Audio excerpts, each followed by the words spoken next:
What's up, everyone? This is David Greenspan, and you are listening to Season 2 of the Mindshare Podcast, a proud member of the Industry Syndicate Media Network.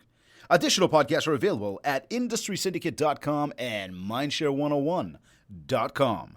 This week's episode is sponsored by Kit's Keep in Touch Systems.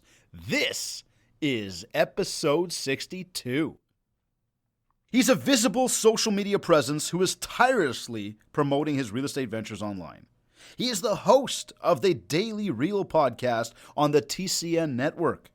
He has appeared on numerous TV spots such as the Dynamo Entrepreneur Show, The Gloves Are Off, Agent on Duty, and many more. He offers his clients and his brokerage an avant-garde perspective on the future of real estate promotion in the Niagara region, where he makes his family homestead on an orchard in Niagara-on-the-Lake. And driven by a strong business and marketing background, and always exuding youthful exuberance, he is ready to take his real estate career to a premium level with specialty interests in his brokerage's luxury division. Here with me on the show today, I am excited to be joined by Revel Realty's Director of Communications and Recruitment, the always impeccably dressed Andrew Perrie. Andrew, welcome to the show, my man. Mr. David Greenspan, thank you very much for having me on. And you know what? I got to give a special shout out to our broker of record, Dean Saravelli, who was the copywriter to help me write that bio. Tons of very fancy words in those. Some of those I don't even know what the words are or what they mean. But thank you for saying the whole bio, because now I just realized I got to update that. So we actually moved. We sold our farm over the Christmas holidays, and now we're in beautiful Old Town Niagara-on-the-Lake, and we absolutely love it here. But before we get started, can I just say, you know what? We loved having you at Revel. I think it was a few months ago now. We loved having you over. We seen you. Where was? I think our broker owner Ryan saw you at the Kathleen Black in November, and we're like, dude, we have to get this guy in. So thank you for coming down from all of us at Revel. We really appreciate it. No, you know what? Thank you, man. I it's funny how time flies. I believe we were there. I think it was last year. Yeah, go figure, right? Like, I mean, is that crazy? Because we've already been back to Niagara. I mean, I know you're there all the time, but I've already been back to Niagara for Kathleen's other event. Kathleen, obviously being a good friend of mine, she puts on an amazing event. Oh, absolutely. We love going every year. It's awesome. But you know what? I had a blast coming out to your place because I know somebody had said to me, yeah, they've got a basketball court. And I kind of went, in the office, a basketball court? Walking in there, I mean, there's literally a basketball court in the office. Well, you get a really big kick out of this because our Brantford location actually has a hockey simulator, home of the great one, right? So we've got is that Chris's office? Yeah. I remember when Chris was putting that together, just as we were there that day doing the presentation, the tip-off at your office. It was all talked about. So I got to tap Chris for an invite to his office. Yeah, if for nothing else than to play some hockey. Absolutely. And you know what? I think they're starting a podcast too. So, you'd always go there for one of two reasons: play some hockey and get on a podcast. Oh, that's wicked, bro. And now you've got your own podcast, right? The Daily Real? Yes, actually. So we're transitioning from the perspective for me is what I'm trying to say, to a full brokerage perspective. So what I used to do was something similar to what you're doing, where I would interview, local experts, business owners. I think one of my favorite guests was Alex Brown, the CEO of, one of the co-owners of Dollar Beard Club. You remember those viral videos with the big beards and, they're making fun of people who shaved? Do you remember those? Oh, I don't know if I do. I'd like to say I do. I mean, anyways, I think they grossed over 250 million. So I had a lot of fun with that show, but we're transitioning into something that's a little bit more market specific. So it's something that's, going to be based out of Revel Realty. We're very excited about it. We're all looking to make that transition probably in the next 30 days. So look out for that. We're going to be switching it up. Instead of the Daily Reel, it's going to be called Be Revolutionary. So I don't know if you caught the little root word. Yeah, Realty, I got you. Right? Revel Realty. That's cool. We're always trying to incorporate our brand and our logo into different names and events. Look, you guys are doing some great stuff. I mean, look, you're what, about an hour and a half from us here in Yeah. sort of Toronto. Uh, but I know sort of the impact that Revel has been building, the mind share that Revel has been building out there in Yes. the industry is actually amazing. I mean, a wicked group of people with yourself, Ryan, everybody that's over there, uh, um, just awesome, awesome, awesome people. Mhm. Mhm. And it was cool for me to be a part of that. But I mean, it's even cooler to watch what you guys are building right now, kind of on a bigger scale. And it just seems like you guys are growing. So congrats on that. Yeah, thanks. I appreciate it. And you know what? When you talk about mind share, it's so much easier to build that mind share when you have buy-in from the entire team.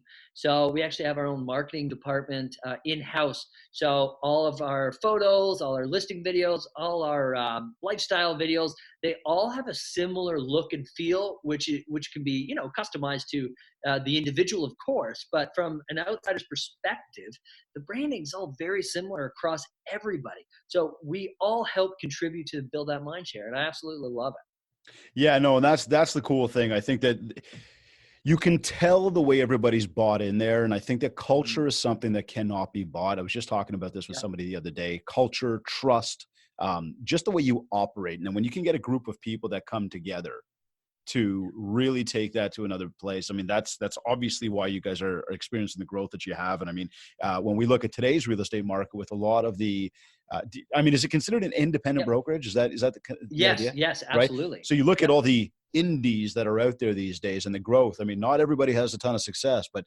when you Correct. do, Yeah. which you guys are naturally having, it starts to, people see the Mhm. vibrations, feel the vibrations of it all. Well, it's an interesting concept, David, because I was speaking on behalf of Revel at the Buzz Conference this year, Oh yeah, January that's right. 16th. It was an amazing event, so much fun, so much value packed. But it was so interesting to see the comparison between Revel Realty and I apologize, I forget the other brokerage's name, but the way they looked at building their brokerage was nationwide, no offices, and at very very low splits. But having said that, they were looking from a completely different mindset. They didn't want any brick and mortars whatsoever. And it's funny because if you're, I did actually a poll on my Instagram, and I said, where do you think our real estate brokerages are going in the next 10 years? Everybody said, you're a fool if you think brick and mortars are still going to be around. Brick and mortars are dead. Digital, digital, digital. And it's funny because you look at what we're pushing is more bricks and mortar. We want more butts and seats. We want people in the office engaging and learning from each other. And that's when people say culture. Why do you like your brokerage? Oh, culture, culture, culture. What is culture? And if you don't have people engaging and learning from each other and hanging out and going to school again, we have something called Revel education. I'll put school in quotes, but that's essentially what it is. We're all learning from each other, we're all growing, and that's what culture is. And we think that as long as we can replicate that in different cities, that's how we're going to continue to open bricks and mortar. And I think in the 10 years for our future, it looks pretty bright. Well, look, I would totally echo that when I say that bricks and mortar is probably the stronger, better way for each person as an individual, especially. Right. Mhm. There's one thing about what you just said around the learning. You can sit at home, you can search YouTube videos, you can do all the self learning you want. And I encourage everybody, self development is So do massive. You we. need to Yeah. do it. Right. Yep. That being said, when I know for myself, the type of person I am, I got a lot that goes on up in this mind. And unless I can Yeah. say it, right, get it out of my mouth, sometimes it's tough to reason through what's going on up there. Sometimes it's tough to I just really agree. make sense of it. But if you can see people that are of like mind or in a similar shoes Yeah. or facing the same challenges, you can talk it out. You like the people you're Mhm. with, you're going to grow.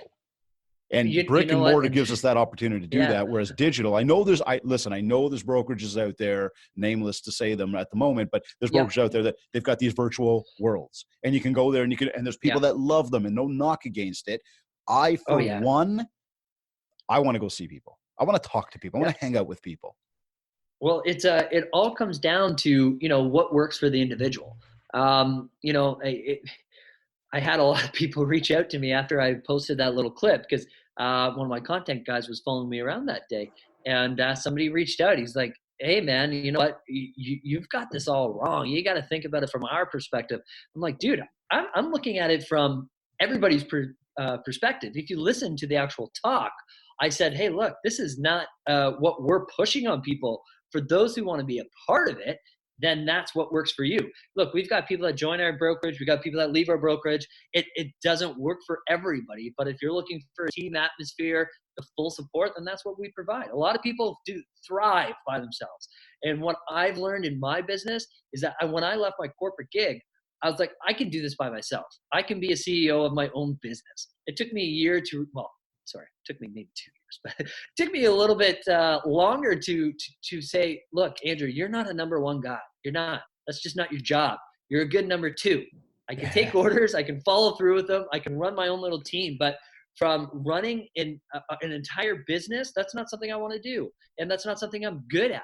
And that's something that Revel teaches you. We have so many different courses. It's not just how to write an offer. It's how to build your brand, how to leverage others, how to rural properties, which is the next big thing, because 20 years ago you could have bought a rural property for 100 grand and now they're worth 2 million. So you really have to understand from a whole different ton of different aspects, right? And that's something that not every single broker just chooses to focus on, because it's kind of like, well, if you want to sell it, that's up to you, right?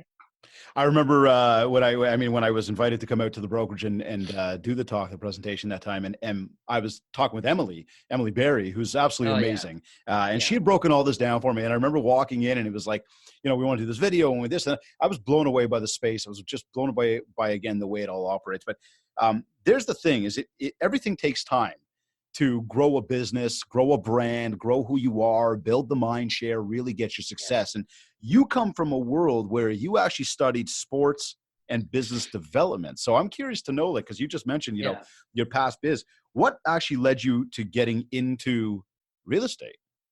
Okay, so I got to give a huge shout out to the Ferris team. For those of you watching, you may or may not know who they are, but they actually, speaking of independence, just went out on their own. So congrats to them. So if you're watching Ferris, congratulations. But I actually grew up in the same market as them. A good friend of mine is Thomas Ferris.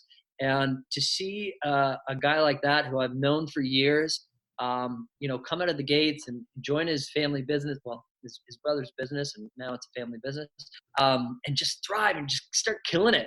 I was sitting in my little desk at my corporate gig at LA Fitness out in Edmonton, and I was just like, wow, dude, I can't do this anymore.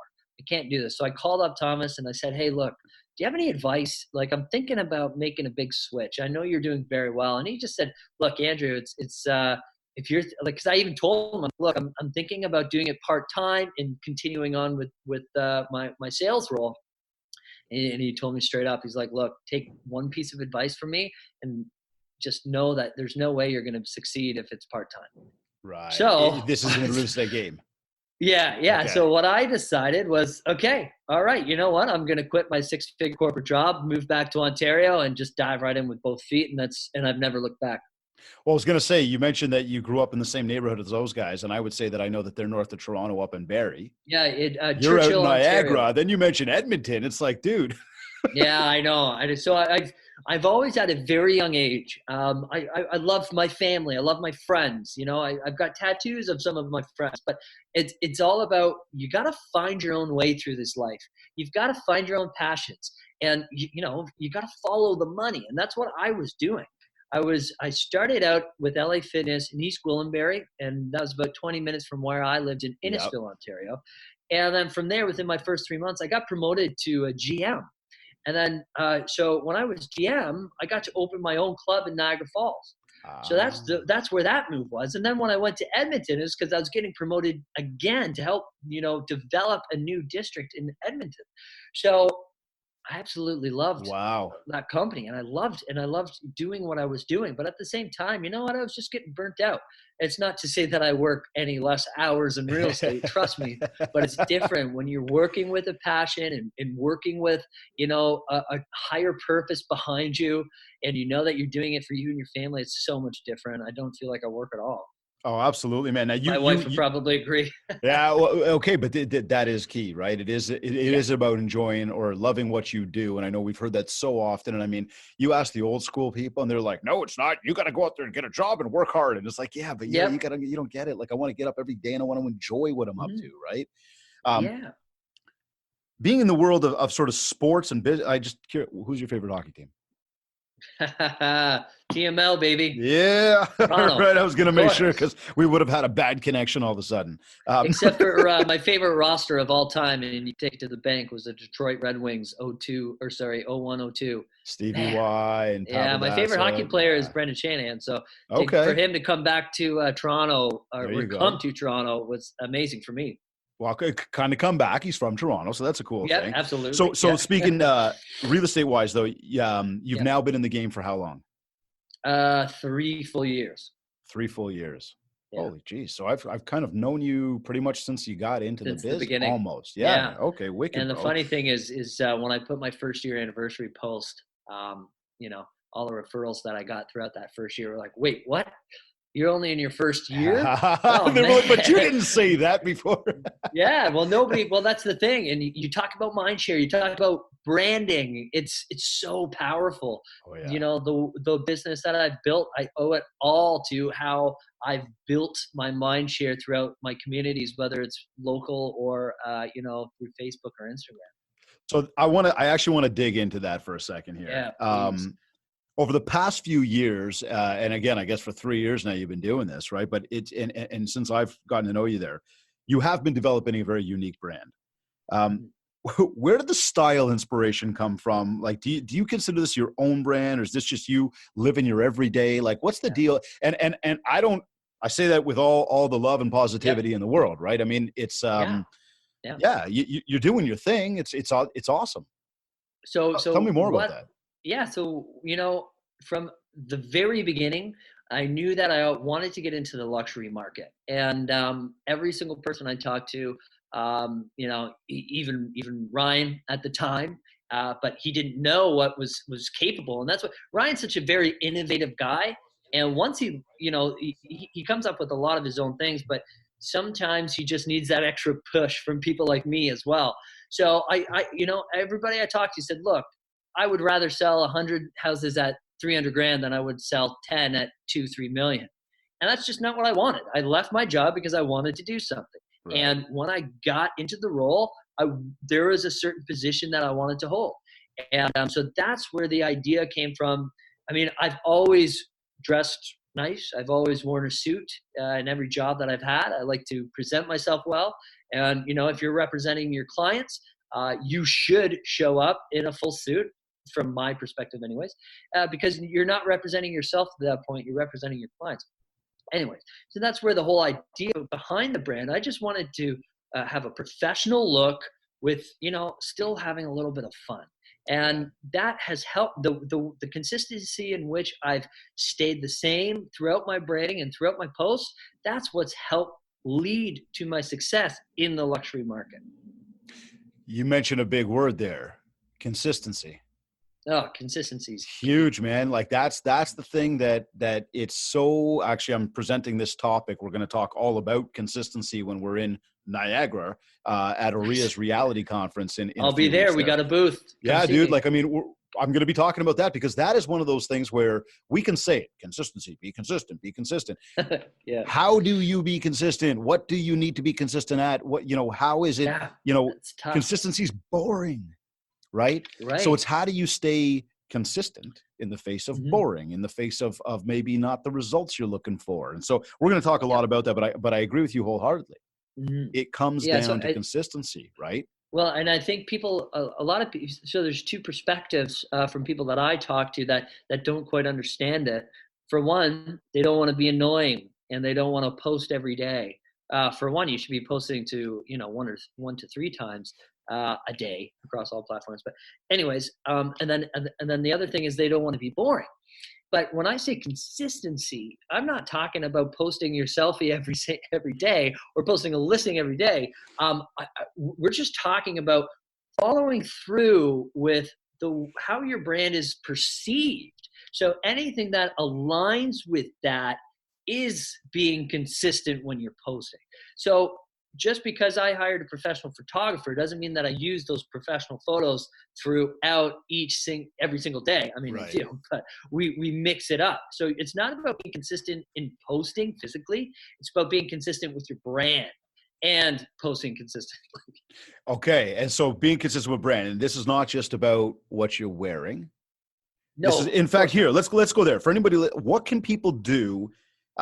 What do you suggest people can do to build their brand? And so including consistency in that, but we just mentioned, the way you're dressed, Yep. the way you post on social media, Mm-hmm. maybe the way you carry yourself, the things you say Yep. to people, how Yep. you speak to people. Yep. What kind of things? I mean, if okay, for everybody listening and watching, what steps can they take right now? What Yep. are a few I love it. pointers, that they can take to kind of be able to Mhm. go, I'm going to build my brand? I love this question because it gets people thinking and it gets people, to step out of their shell. And here's a very simple example. So let's say you are in Fort Erie or Niagara or Welland or whatever, and you live in the rural community, or your specific farm market is rural properties. So, for example, what you want to do is determine that niche. And what I use the word super niche because everybody's selling rural properties or everybody's selling detached properties. But what is your niche? Is it farms? Is it oh, what's going on? Can you see me? Yeah. I'm good. I'm Oh, good. my I'm computer taking went notes. to I like this. no, my computer just kind of went to sleep there. Sorry. So I apologize. So Listen, hold you on. Don't want talk to me about computers today because, right? as you know, I had a meltdown with mine this morning. And anyways, I don't have to get into that. It's boring. Yeah, so it's first off you want to find your niche, okay? So rural properties, farms, right? And then so what is typically consistent with how people think about farms, right? You might think of flannel, and if you're selling rural properties, you're probably already dressing in jeans and flannel, maybe a That was the blazer first here thing and that just there, came to mind. I was thinking flannel. right? Right, that's what I'm talking about. So it's all about getting those farm listings, posting about horses or dogs or nature or anything of that nature, trucks. It's just, you've got to do it as a funnel, right? Start with, okay, what is it that you want to be known for and work down from there. What is very typical for the outside audience to think of when they think of those brands? And then it just, you just, it's very simple. It really is. It's just, you got to work it from what you want to do down to the clothes you wear, and just kind of go from there. I know I'm kind of oversimplifying it, but that's really all it takes. So I mean, if you want to sell super luxury, okay, well then start posting about watches, posting about cars, posting about vacations. And it's not something that you want to get quote unquote cocky about, but it's all about putting your name out there, putting what you should be known for out there. And I think when you start thinking about it that way, things start to open up, and you become a little bit more creative. Okay, so I love the points, and I don't think it was oversimplified by any means. I think, in fact, oversimplification is the important part here, because if we get too Mm-hmm. deep with people, we start to confuse where that whole thing goes. And I mean, I think you used Yep. a great example. And some of those things, again, just to kind of reiterate those in a very concise way here, was you mentioned, let's just say the example, you want to sell farms, right? So as you found your niche, that was step one, find your niche. The second thing was right off the hop, right? How are people, like the first thing that came to mind for me was flannel. So right away, let's go step two would be, how are you dressed? How do you come off to people? I had a buddy of mine, Rick Gonzalez, who is the host of the Modern Agent podcast. He's out of Florida, and he came on the show and he was wearing a t-shirt. I mean, whatever it said, like be better or something like that. He goes, but as we were talking through some of the stuff, he goes, this guy you see right here in this t-shirt, you call me for a listing appointment. He goes, this guy's showing up. Okay. Mm-hmm. And I'm going to say there's nothing wrong with that. Absolutely not. However, back to the point, and the reason I bring that up is, if you want to sell farms, maybe the t-shirt ain't the right way. Maybe it is a flannel shirt. Connect with people. If you want to go luxury, much like you said, have that suit on. Go for that nice Yep. three-piece suit. Start Mm-hmm. to show people that you understand the market and you understand the people that are going to be in the market to purchase that particular home. Look, We we're talk not about talking about. Sorry, go ahead. Go No, ahead. no, I was just going to finish off with those 2 points and say posting the type of content, right? So again, what kind of Yep. things are we posting out there?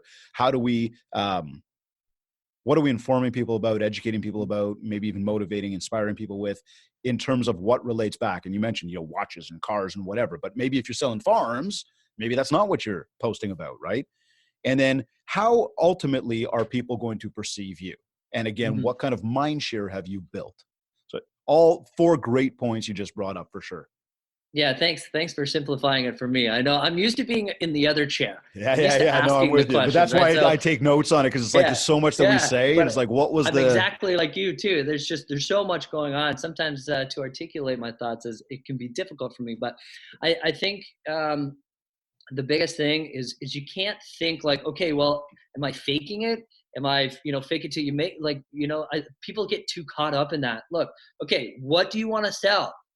If you're just starting out, the best and fastest way for people to know what you do and what you specialize in is to play it a little bit, right? Stop by the John Deere dealership.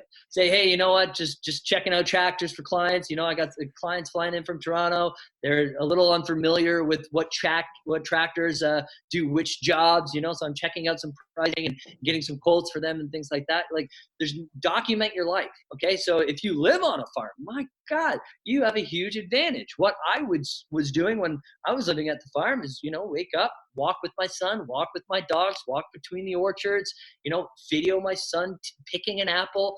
All these small little things help lead people to automatically think about your name when something gets put on Facebook or in conversations, right? You want people to do the marketing for you after you've told your story, if that makes sense.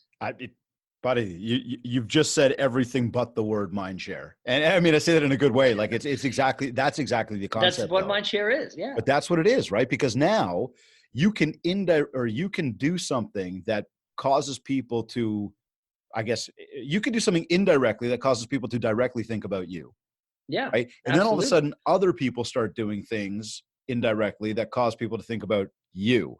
And now you're Mhm. winning on the overall, right? Much the Absolutely. same. And I mean, here you brought up a good point too. Is the way you carry yourself and based on your niche market. When we think about, if your niche market is for, you know, single family homes, like mid range or smaller condos or whatever down in the city, because we know in the city they don't build big anything anymore. Uh, maybe driving that really fancy car is maybe not the right impression you want to give Absolutely. off to people. Maybe Absolutely. that family you're dealing with is looking, going, oh, maybe this person makes too much money. They won't really care about me. And again, Absolutely. call it what it is. You brought up tattoos. I love tattoos, but we know one thing is perception is real, right? People look Well, at us in a certain way and they perceive something. If they don't know us, split second thoughts. and it look, I'm glad you brought this up because I don't know if you can see this, but today I have just got this last night actually, Come but on, dude. Like you're I've got rubbing it in now. I'm I've jealous. got I've got two sleeves and a chest piece. I was in a punk band. I love rock music.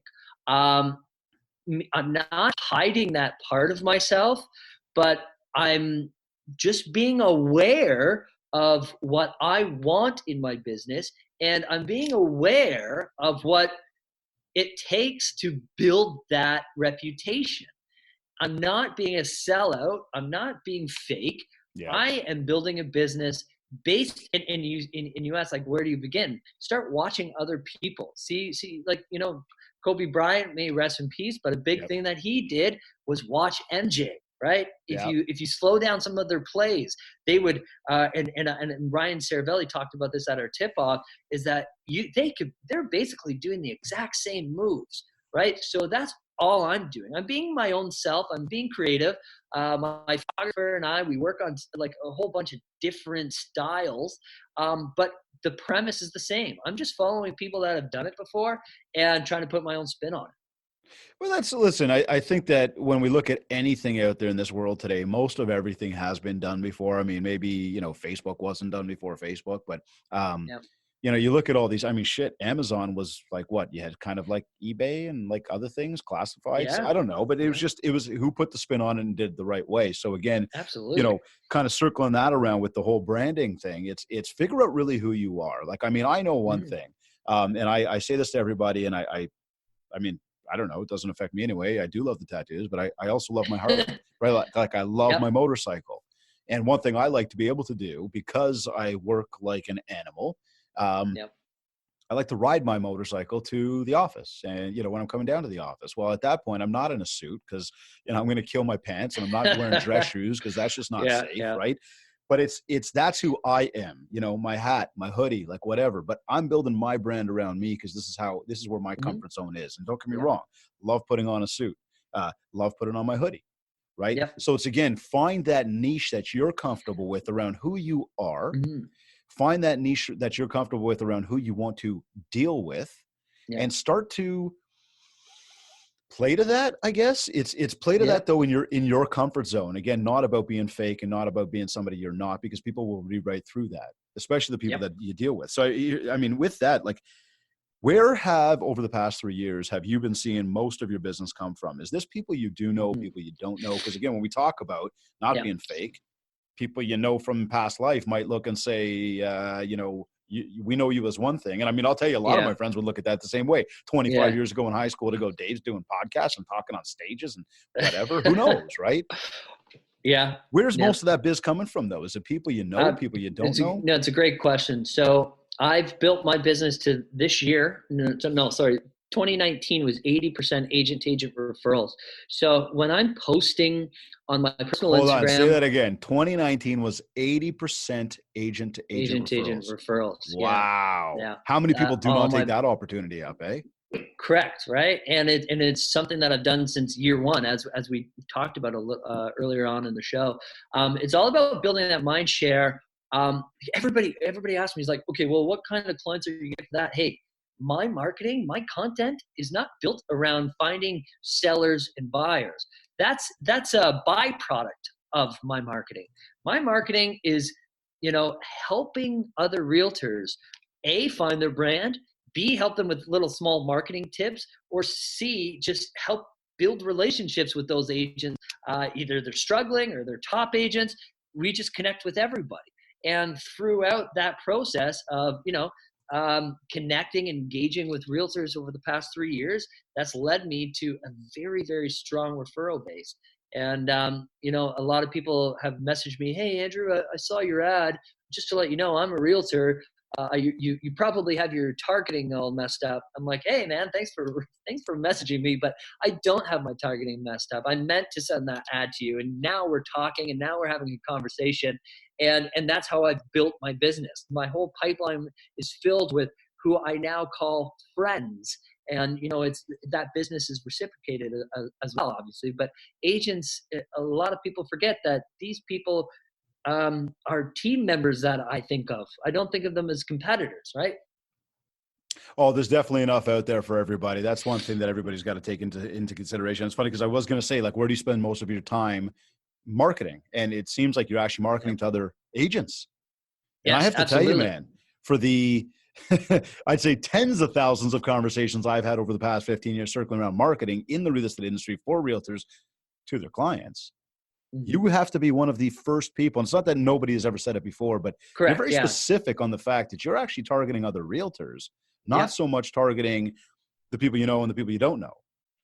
Absolutely. It's an And interesting need. There's a niche, right? It's yeah, interesting. that is my niche. That's my niche. And the thing is, I work with a few content managers and people that help express my ideas into our marketing efforts. And they're like, okay, let's create this ebook or a course, and we really want to target first time home buyers. I'm like, you know what, that's great, but why don't we design something that helps other agents? That Right. would A, make me feel better, but B, that's already aligned with how I do things. And I truly believe, like, there's so many people out there and so many amazing agents that could really take their business to the next level just with one small tip, one small adjustment. And that's what we've kind of built through referral groups, through Facebook groups. You just try to put out as much as you can. I mean, marketing is great, but I think building the mind share is a little bit more important through connections. Okay, so let's talk about those, because when we talk about referral business, again, just like that word consistency, talking about referrals can be a very overarching umbrella. what are we doing to drive more? So you said you're educating people, you're connecting with people, you're making friendships. Have you got a process, and not to take any sort of like tricks of the trade that you do Oh, specifically to build your biz, but that thing of referrals, like what are we doing to get more? It's obviously not just posting on social, although you're very active yeah. with it. It's Hmm. not just that. Are you picking up the phone and calling a lot of people very often? Are you taking people for lunch on a regular basis? And I'll say, just before you answer that, there's got to be people listening and watching this right now that say, wait a second, I'm going to spend my day taking another realtor for lunch. Like, what? Why would I do that? Yeah. You know, what And what's that MO that you're going after?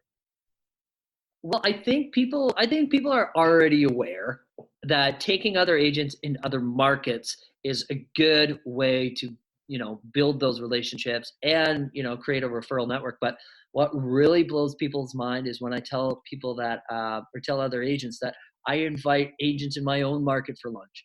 Almost 3 Fridays in a row. I don't really do night meetings too much. I like to spend time with my family, but Yep. the last 3 Friday nights in a row, I've had dinner at one of my favorite spots. Actually, they let me pick for some reason, but with different agents, and I tell people that, or coffee breaks, and you know what? And they say, why are you taking people, realtors, in your own market? Because you can't get a referral from them. Which A is not true. I have done referrals for people that went on vacation that aren't even in my brokerage. So people that work for Remax, Royal LePage have sent me their business because of those connections that I've made. So that's number one. But number two, you're going to be across the table from that person at one point or another in your career, and it's in best interest of your client to be able to negotiate openly, with no egos. You know what I mean? And Yeah, it I know what helps. you It mean. helps. But I mean, to circle back to your question, I mean, I think it's very important, to connect with realtors. But look, you don't have to take them for lunch. And you ask, do I pick up the phone? I don't pick up my phone to call many realtors. And if you're a Okay. realtor watching and I do call you, you're very, very special. But no, it's more than that. What I've realized ever since I was in high school as a kid, I don't know why. I had a lot of friends that were girls, and I guess it's because I'm a really good listener. And you'd be surprised how many people open up to me. So it's not necessarily, hey, look, I've been doing this marketing program on canva.com. I can teach you how to use this program, and that you've got some value from that. But sometimes it's deeper. It's They open up to me and on a personal level. And then from there, you've built such a strong relationship in 10, 15, 30 minutes than you ever could just sitting with somebody eating lunch. So you have to be open to, Facebook Messenger is a really good tool, and don't be afraid to ask people. You don't want to go ahead and ask them too personal of questions, but don't be afraid to get personal. Well, we've definitely had some good long conversations across Facebook Messenger over the years. Like Yeah, it's the absolutely. back and forth, and it's a great way to connect with people. And I mean, speaking of that, so you're not calling realtors very often. You are going out with people. You are talking to a lot of people. Are you calling clients very often? Going after that side of the referral business? Yeah. So I've learned from Emily Berry, She's awesome. who's diehard Brian Buffini fan as well, because it's helped her in her business when she was first getting started. She still runs the programs. But what I learned is A++ clients. It's something that I've always felt in my heart. It's something I've always been conscious of. But when you really lay it on paper, those handful of clients are the ones that you should be reaching out to. And I would love to say that I'm super organized, and every day on or every week on Monday at 12:30, I send out a nice call, or sorry, a text message or an email. But I talk to those clients on my phone, either a phone call or a random text message, multiple times a week. And it's always something very simple.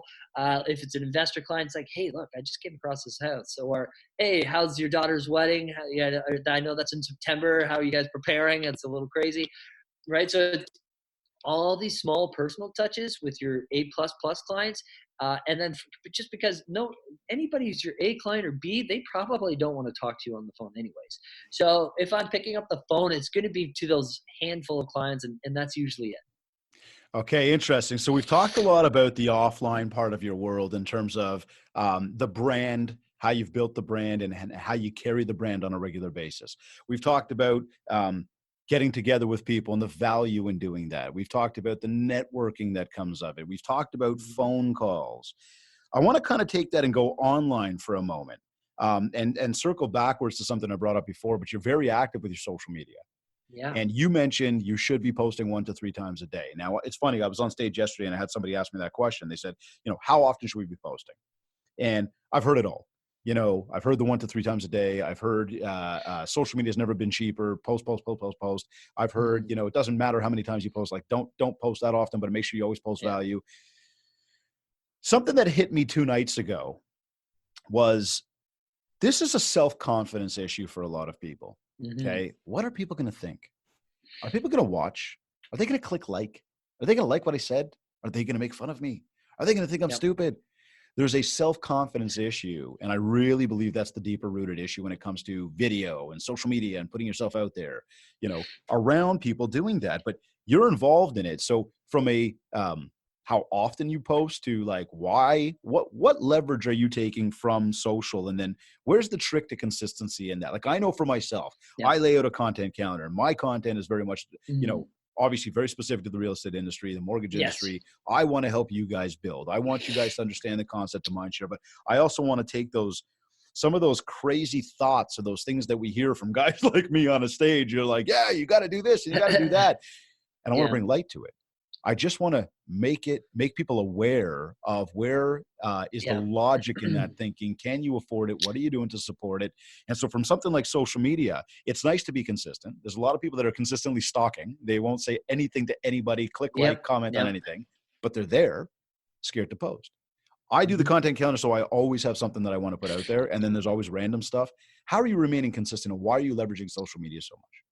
Yeah, so that's a really good question, and it's important to note that different platforms, you have to have different strategies for different platforms. So when I say post 1 to 3 times a day, that's an Instagram post.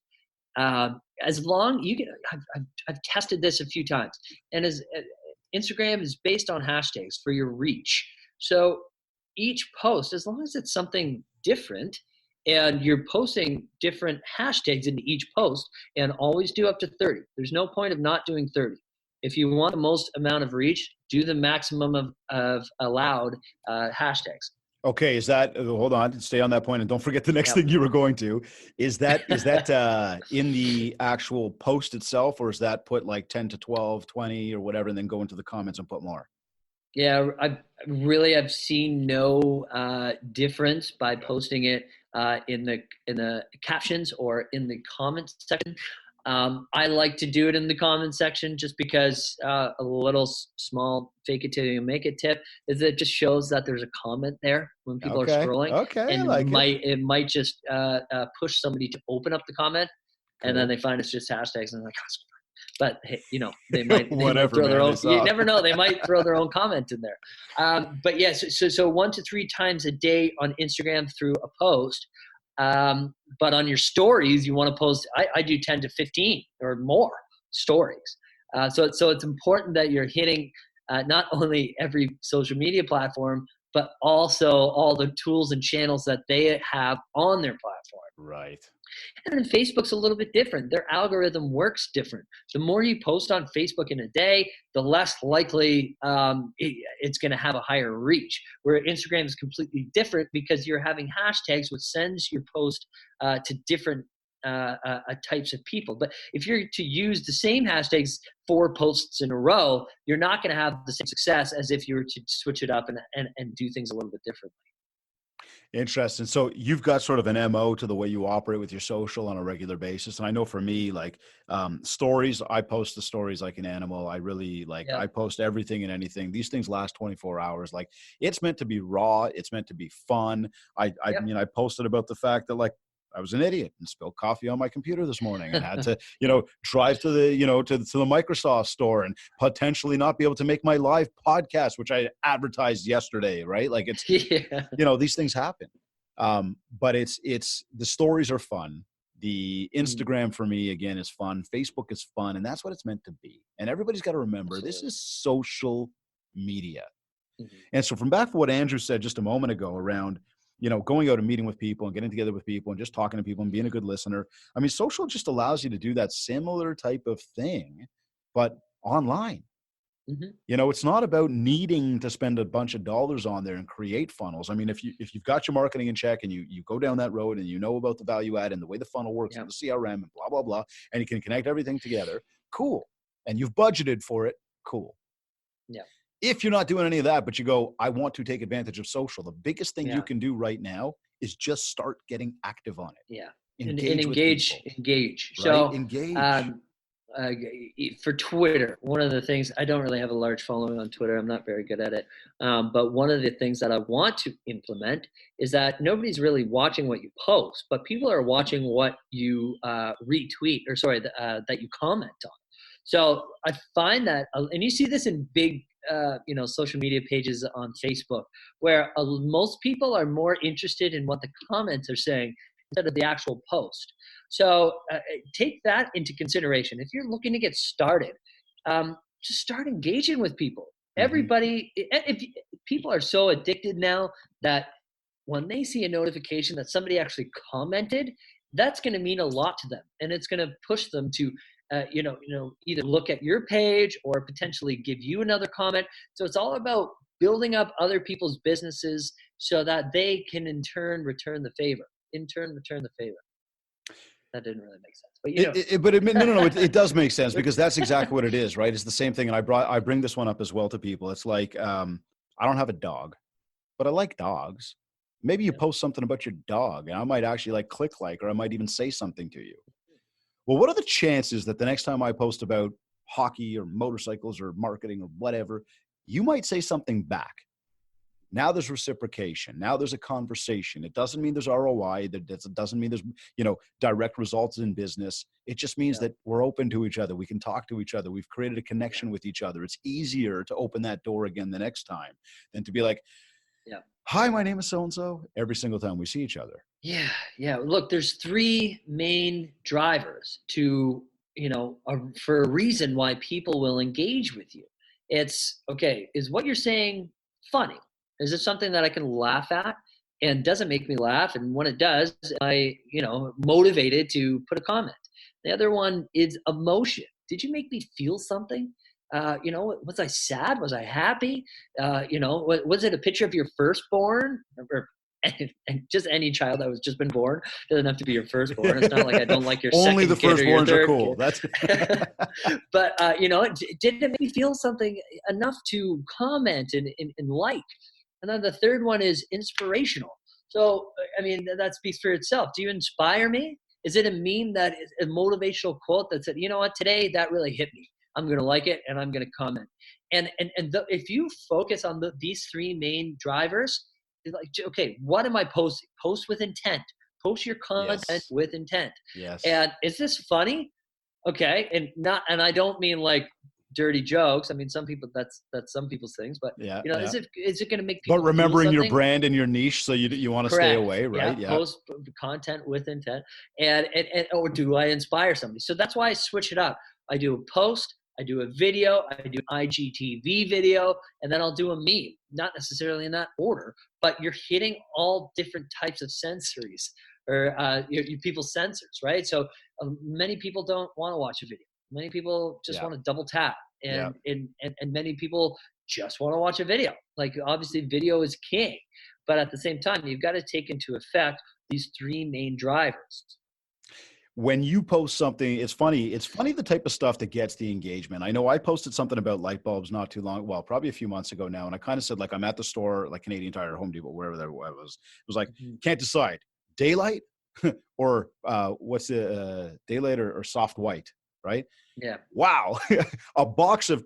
Two boxes of light bulbs stacked on top of each other. The amount of engagement that received. Look how simple that was. People so for people, when you think, but when you think, oh, why do they care about me? Oh, that's just stupid. I got to remind everybody, if you're there and you're on social media and you're watching and you saw that post, you must care a little bit. Yeah. And if it's not care, you're still there. So think about the other people that are still there. Why not put something out? I mean, here, another type of post to put out there. And that I guess to me was an engagement post. And few weeks ago, I threw another engagement post out there. I actually put it into a very popular real estate group on Facebook. And I had said, I asked a question and received over 400 comments on that one question. And you obviously know this one, but it was what annoys you most about other realtors? Yeah. And it was amazing the amount of feedback we got. Now, fast forward to that, I was reading through your website and I noticed that you bring up these 2 points when asked about it. And I got to read this properly. Because when asked about what makes a great realtor, you mentioned 2 things. One was honesty. The second was communication.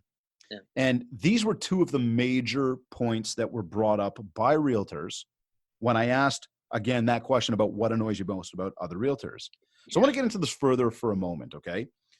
What can a realtor do every day? And by the way, sorry for people listening, it was exactly that. By the way, when what annoys you most, and over 400 comments, lack of respect, lack of communication. Those were your 2 biggest things, and break it down to honesty and respect and all that stuff, right? So, what can a realtor do every day to be more honest, prove their honesty, or just have truly, people believe that they're truly just honest people, right? Because again, you mentioned the importance of it. Naturally, everybody else's sentiment was very much the same. How do we get out there and do that, and keeping this branding conversation in mind? Oh man, that's a really tough question. I mean, how do you be honest?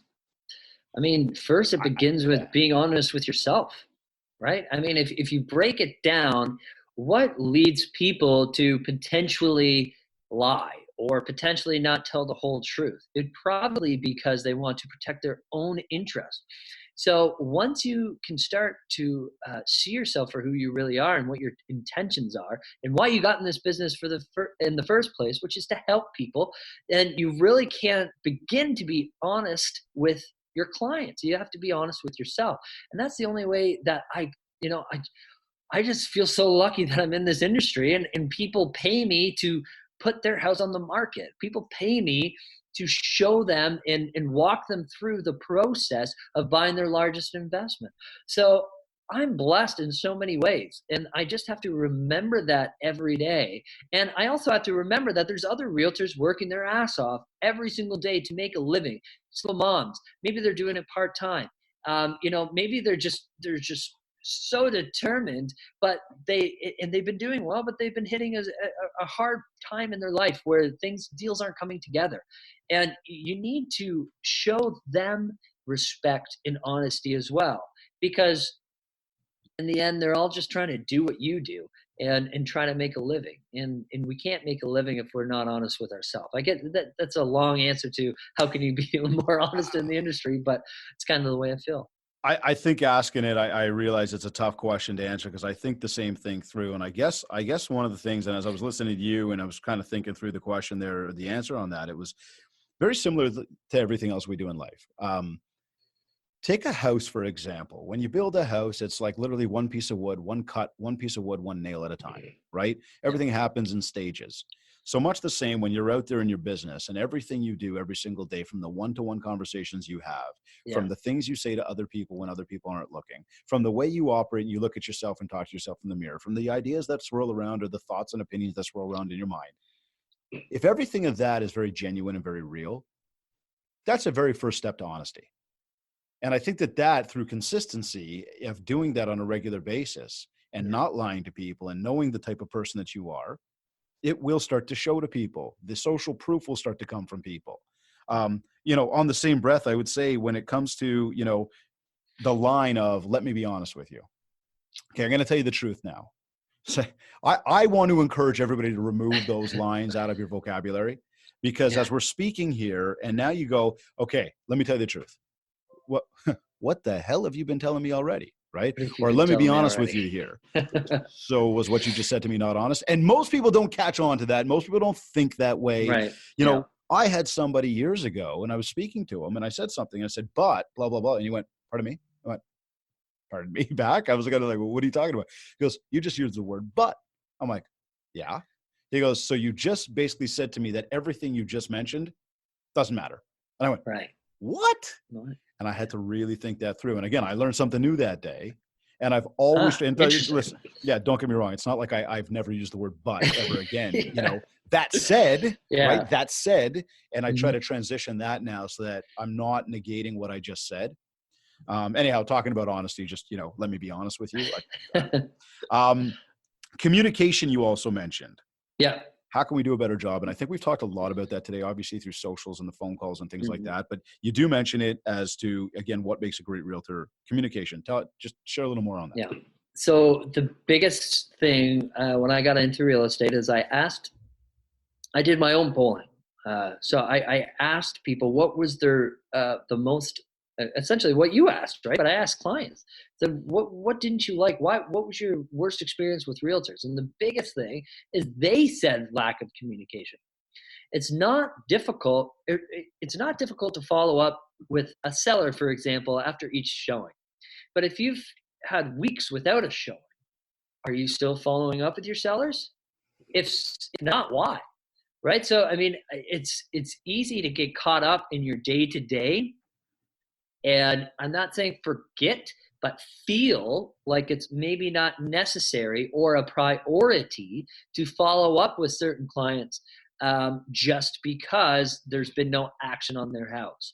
So I always make it a point to email my sellers every Monday, regardless on if anything's happened over the weekend or the previous week.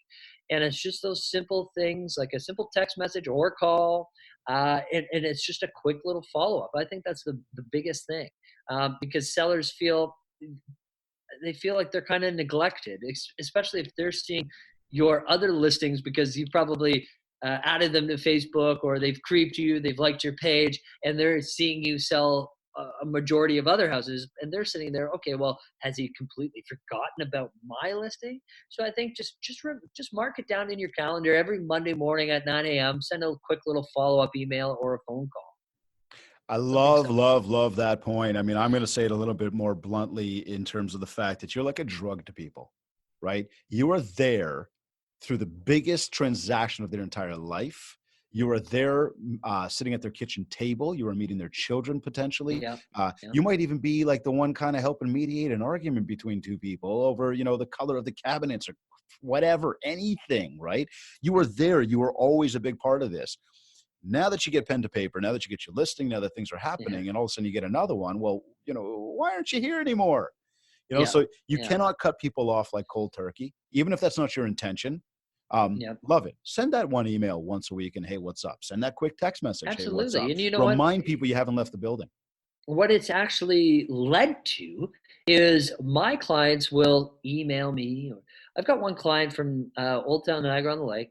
Her house has been listed since last July. It's a really great home, but it's super unique. And she has full faith in me and my abilities to sell this home, but she's has such a great attitude, and I think why she has a great attitude is because I've always kept her in the loop and let her know. And what that's led to is she goes travels the world, and she'll send me emails of everywhere she goes, and she'll send pictures, and she's like, hey Andrew, you got to see who I met last night. She bumped into a celebrity, or hey look, I found this amazing restaurant in New York City, or hey, did you know that Starbucks in New York City has all these different types of food that you can order? They even have alcohol, and it's amazing. Like somebody who has her listed and hasn't her house listed and hasn't sold in almost a year, well, 8 months. She is still so enthused that I've been keeping her up to date. It's huge. And just to let you know, guys, that I'm not a terrible realtor. It's in the luxury market in Niagara is not as strong as it is in Toronto. But you know what I mean? She's so happy that we've continued that connection, and now we're actually stronger friends because of it. And we know that referrals and social proof are going to go a million miles for you based on that alone. Absolutely. She's already, I think, two listings in one listing presentation. So she got me in front of people three different times. Um, This has been an awesome, fully Yeah. loaded episode today. We've talked about branding. We've talked about how to build it online, how to build it offline, how to communicate with people. Yeah. Andrew's given you a ton of good tips. Dude, do you have any last words of inspiration you want to share with people just before we sign off today? Honestly, guys, I think if you're just really struggling to get yourself out there from a social media and branding standpoint, or maybe you're not doing that well in your business that you feel like you should be doing better, is just to find your niche. And sometimes it's not enough to just have a niche. Sometimes you need to find your super niche and really double down on that. Choose something that A, you're passionate about, or B, you're an expert in, or something that you truly want to learn about, and double down on that. And don't let other aspects of the business get you down. You just got to double down, keep your head focused, and the rest will come. Don't be scared. Great advice. A great episode. And of course, another awesome guest Tons here of on the fun. Mindshare podcast. Mr. Perrie, thank you very much for your time today. Thank you very much, guys. Take care now. You're either listening to this on iTunes, Google Podcast, iHeartRadio, Stitcher, or Spotify. Or maybe you went to industrysyndicate.com. Maybe you downloaded our free Industry Syndicate podcast app. Or maybe you went to my website, mindshare101.com. Wherever you like to consume your content, please rate, review, subscribe. And if you haven't yet, connect with me on Facebook at Mindshare101 and on Instagram at DavidGreenspan101. This has been another episode of the Mindshare Podcast. Thank you, everyone, for listening.